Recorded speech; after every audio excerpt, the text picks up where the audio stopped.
And welcome back to LinkedIn Logs, the jobs podcast for the website cpluscomedy.com. Like I just said, it's a website. Go there. Welcome in. I'm your host, Chad White. If you didn't know, this is the jobs podcast for the website cpluscomedy.com. Like I just said, it's a website. Go there. Why do I repeat the thing twice? I don't know. It's just easier that way. It's just how things happen. Well, I mean, what's going on? Anyway, what's going on? Hi, welcome in. I'm feeling slightly better than I did last week with my allergies slowly, not the sniffling, but the everything else slowly subsiding. I just recorded a interview yesterday with this is businessy. This isn't very not businessy. I just recorded an interview with two of the big people in charge at 800 Pound Gorilla Media. They are people whose I've worked with. They don't have a PR agency. They don't have an in-house PR agency, but they do have PR people that are employed by the comedians, a lot of the comedians that they release albums with or for. And I've been, I'm on those lists. I get emails all the time. Hey, so-and-so is releasing an album in a month with 800 Pound Gorilla Media. Do you want to talk to them? And I go, let me talk to them or not. More often than not, I'm looking at the email and I Google the person's name, or I search the person's name and I look for very specific things. I look for very specific things before I talk to somebody. I will not reveal what I look for, but I have to have standards, man. I can't just talk to every single person in the world. Anyway, I talked to those two, and they are doing an worldwide comedy month. And, the stuffiness is back. Oh boy, can't breathe and talk at the same time. They're doing a worldwide comedy month, and it's truly, the 800 Pound Gorilla Media operates in the U.S. and in the U.K., and they also have some other comedians who aren't based there, but they're partnering with, not partnering, but they're featuring things that are all over the globe that constitute as comedy. So they're doing things like they have specialty album releases, not specialty, but like album releases that are coming out this month of April. And then they also have they're also featuring other things on their website on worldwidecomedymonth.com. I guess that's the website. Let me see. I don't want to point you somewhere else. worldwidecomedymonth.com.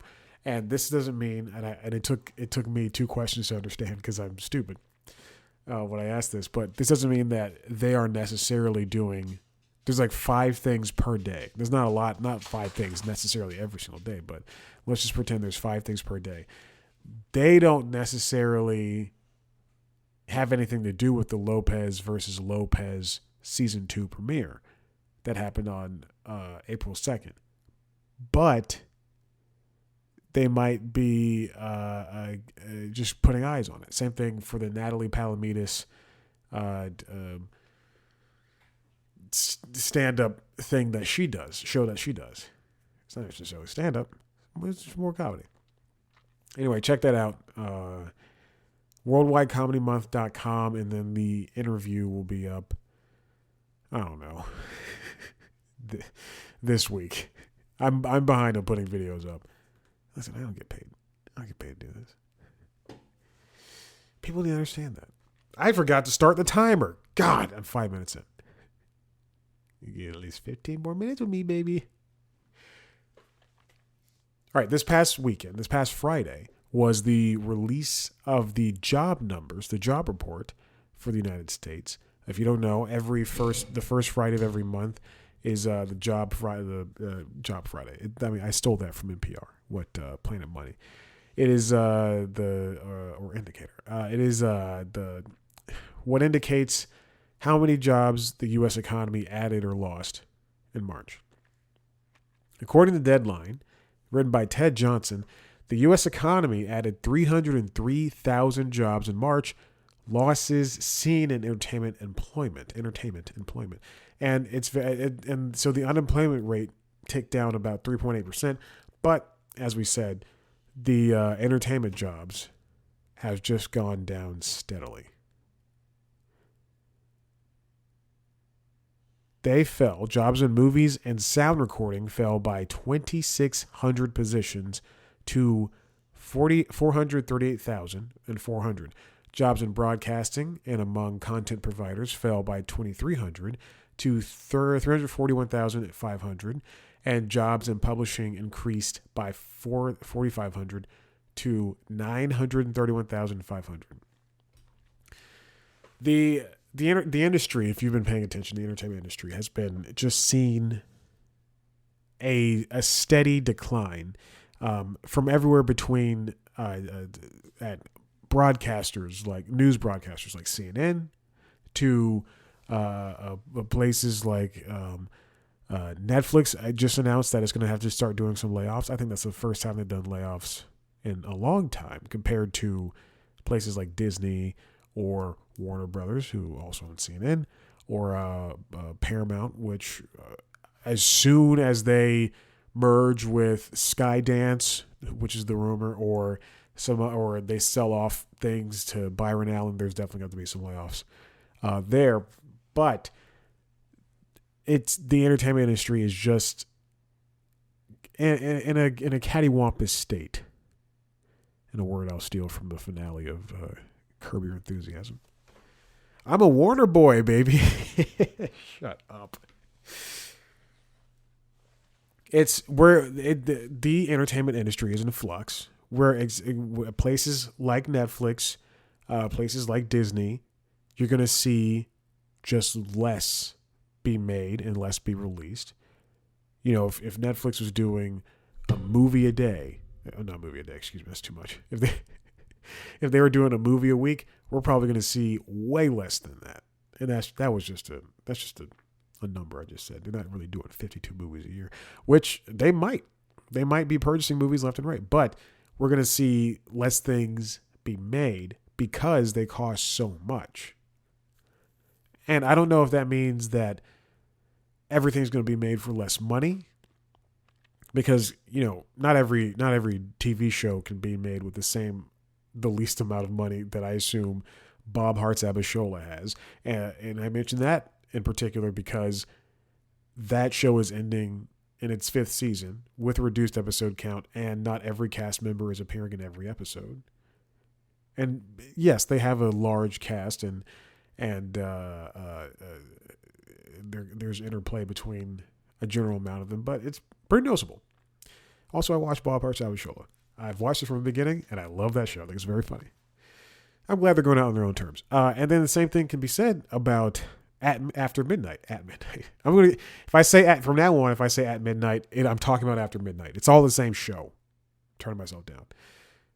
I'm peaking in more ways than one.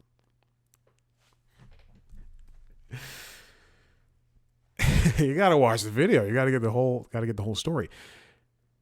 But if you look at After Midnight, I mean, and late night as a whole does not have any money. But if you look at After Midnight, it's one thing, and there's not much that goes into it.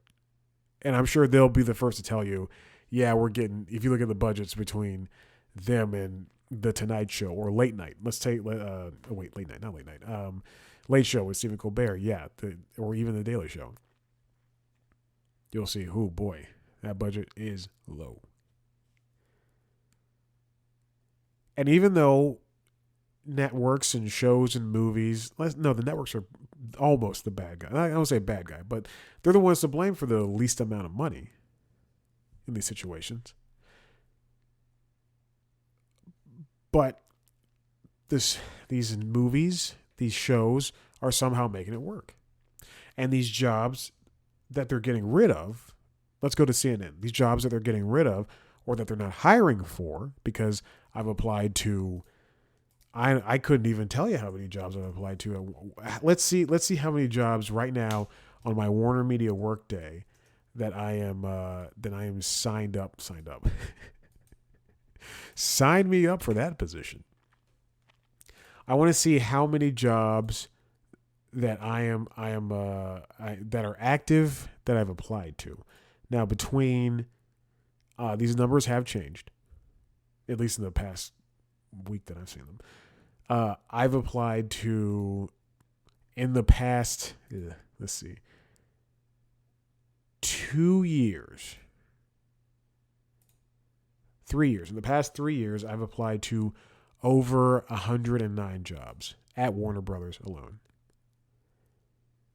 Some I was fit for, some I was not.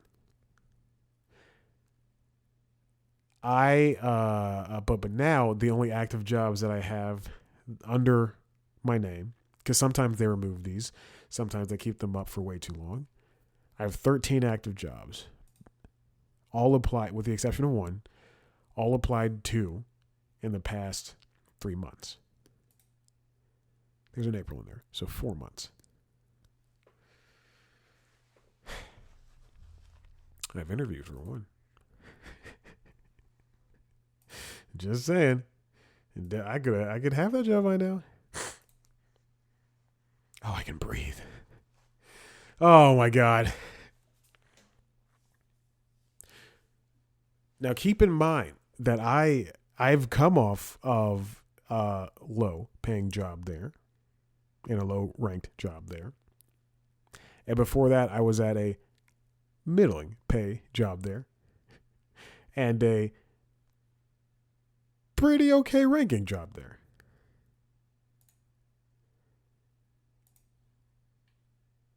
Now, this comes from the Hollywood Reporter, written by Leslie Goldberg.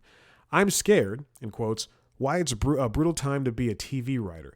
The end of peak TV has ushered in an era of contraction, with few buyers, farewell to CW, and fierce competition for few shows that are staffing. People are in total survival mode. Now, this piece, written by Ms. Goldberg, covers one writer's attempt, a 36-year-old writer's attempt, to continue to stay in the television world. Emily Cheever began her writing career in 2020 as a writer's production assistant, which is not a highly ranked position, and script coordinator for Legends of Tomorrow before getting hired as a staff writer for ABC's The Company You Keep. That show was canceled after one season, and then basically the writers' strike began in May, and now Emily, along with a lot of other people, just are not able to get jobs. Emily is not able to get a job because television, because of the pandemic, because of the strikes, studios are not buying up shows like they once used to. I think something like a decade ago, this is from the piece that I remember, 98 pilots used to be ordered. 98 new shows used to be ordered among all broadcasters from Channel 2, from ABC to what was then the WB, UPN, CW, Fox Broadcasting, NBC, and CBS. Do you remember Michigan J. Frog used to say that? Yeah, the WB. He didn't say it like that, like a country buffoon.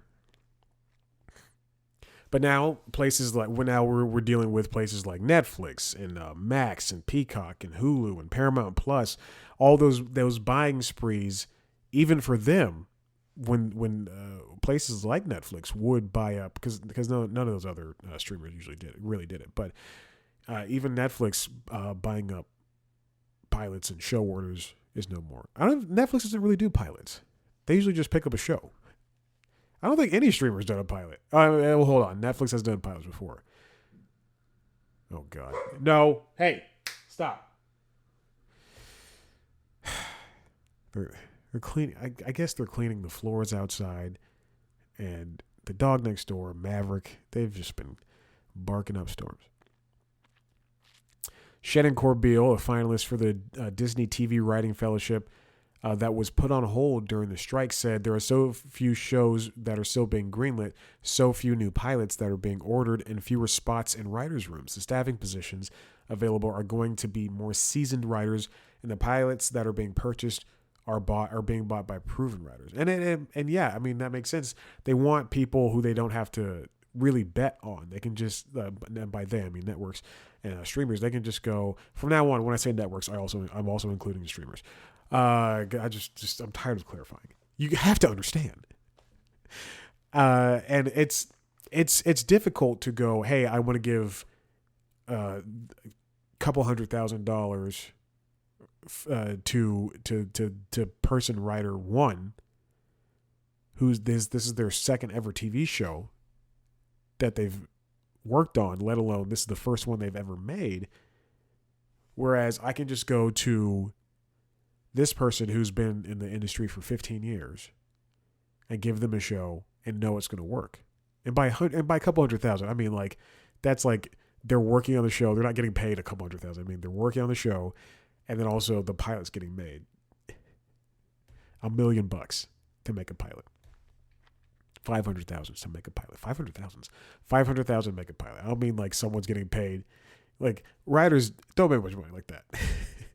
Let me get that straight. I chose a bad profession to start it, to get into.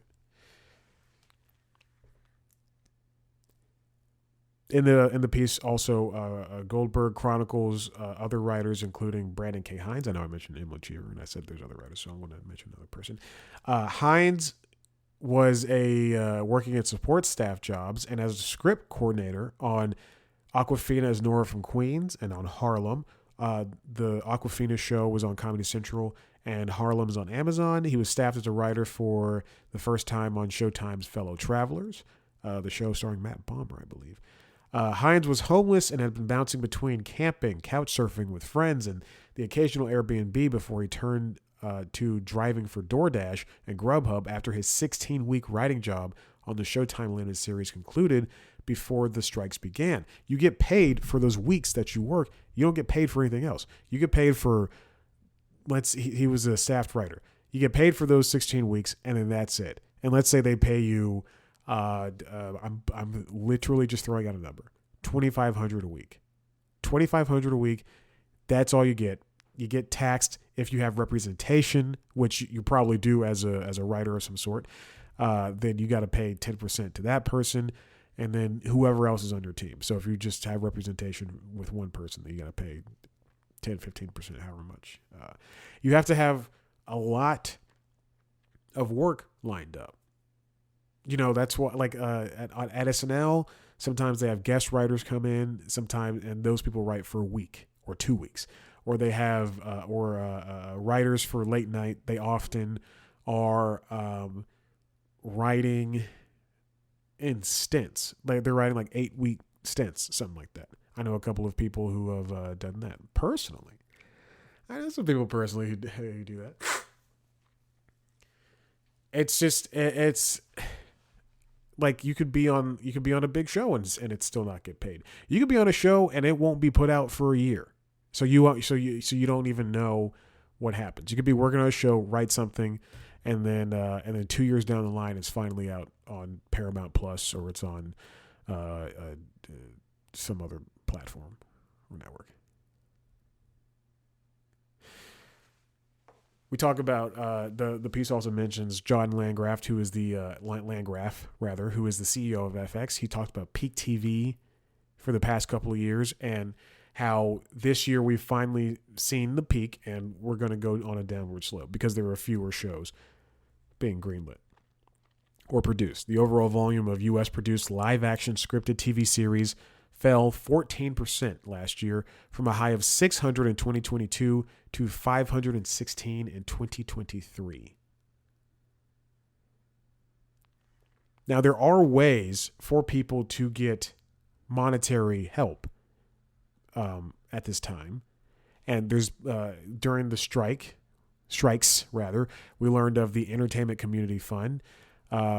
which provides assistance in the forms of funds, workshops, and trainings for those who work in the film and TV industries. And that helped distribute $3.25 million to about 1,600 people from January 1st. I don't say folks, but in this piece it says folks. And I wanted to reassure you I'm not stupid.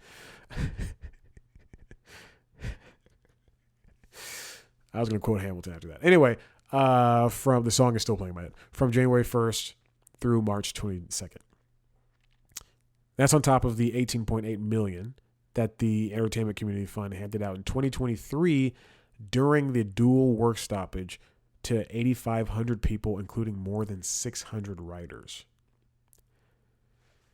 Now, those job numbers that we originally talked about, the 303,000 jobs that were added to the U.S. economy, might sound great, but it's, again, not hitting in other aspects, not another area. In fact, a very important area of our economy. People watch TV, people watch movies, and unfortunately, these jobs are very important. And to see that 2,300 people in broadcasting, myself included, and content providers, I guess, are gone, as well as 2,600 positions. It's either due to downsizing or downsizing at Netflix or Disney or NBC or whatever, or just a pause in hiring, which is what CNN's recruiters often call the hiring freezes that they go through. They don't want to say hiring freeze. They want to say a pause in hiring. And it's unfortunate to see, and it is disheartening. And you can say, then switch careers. Like, when this is your, when this is your dream, when this is something that you have been looking forward to, and you're living out in LA or in New York or in Atlanta, and I guess those are the only places you can really do anything, and you're struggling to live a life that is proper or conducive to how the jobs work. I mean, at CNN, you have to be open to a 24-hour schedule. Then what's the point in continuing? Or I mean, where can people get help that is just not monetary, not just also monetary, but also something that can lead to more success in that job arena?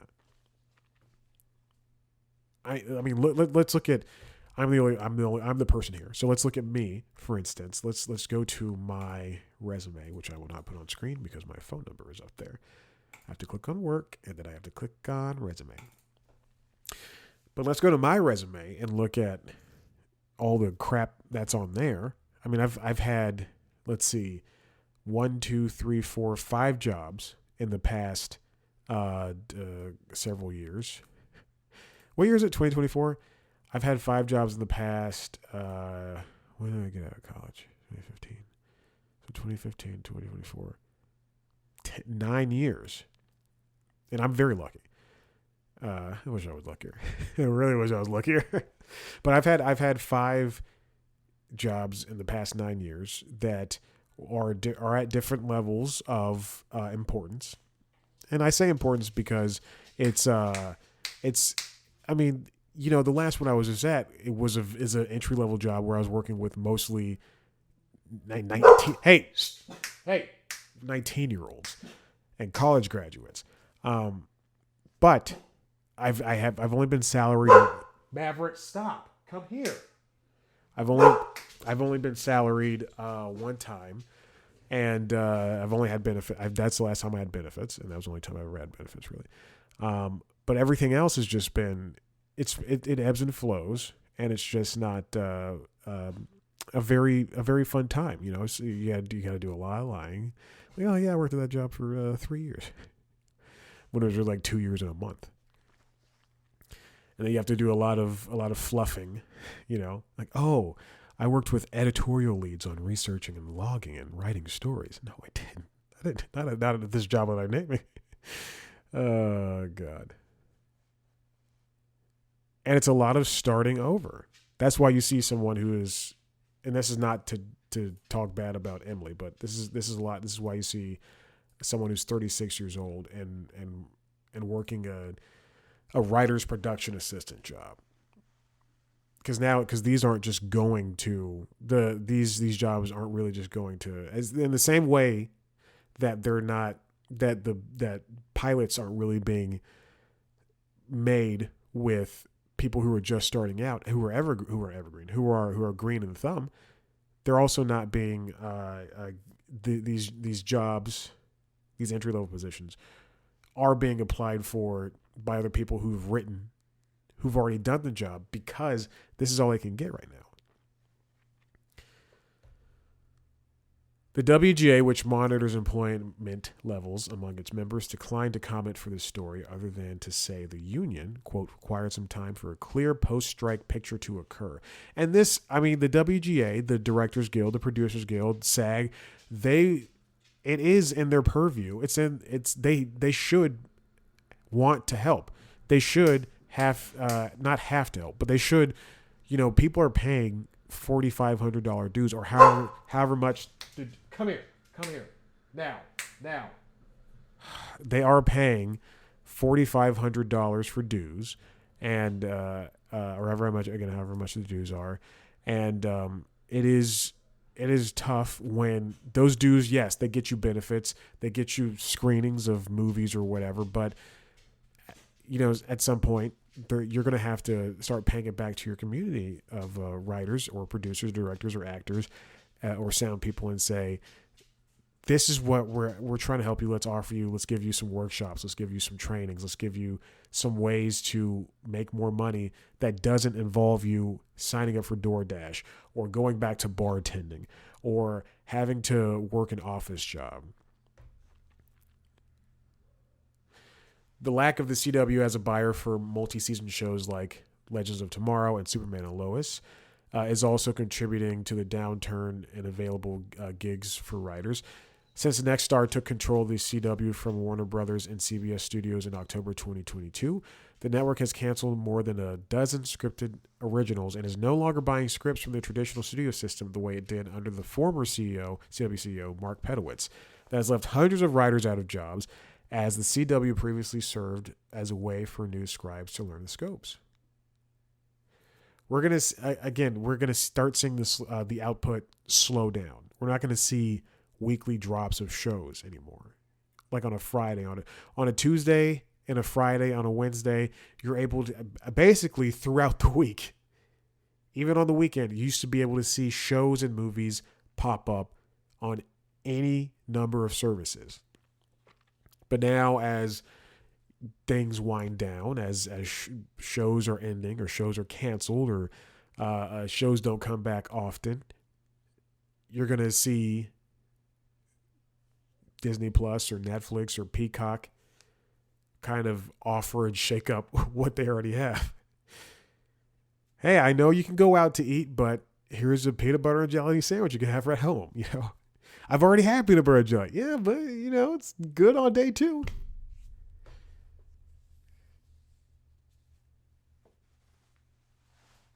Anyway, though, I thought those were two, especially the piece about the writers. I thought those were very interesting, and you should definitely check them out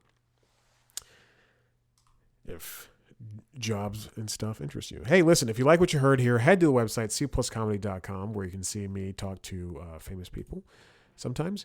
As well as some not so famous people sometimes. You can, if you want to see a video version of this podcast, which I'm not going to edit this show. I don't edit at all. Well, I edit some things. But I'm not going to edit me yelling at my dog. I'm not going to edit me getting very mad. You can't tell, but I'm very pissed at him for barking out loud. Jesus. I'm not going to edit out these balloons that just popped up because of Apple's video thing. I'm not going to edit anything, truly. Too much work. Video version, youtube.com/C+comedy. You can watch video version of the other podcasts. The Constitutionals, which is the entertainment business news podcast, as well as Late Night Lately, which is a late night show. You can follow us. You can subscribe to those wherever you get podcasts as well. You can follow us on TikTok, Twitter, Instagram, Facebook, at Chad Black White, at C Plus Comedy, me on those platforms, at Chad Black White. Thank you so much for listening. I'm going to go. Bye-bye.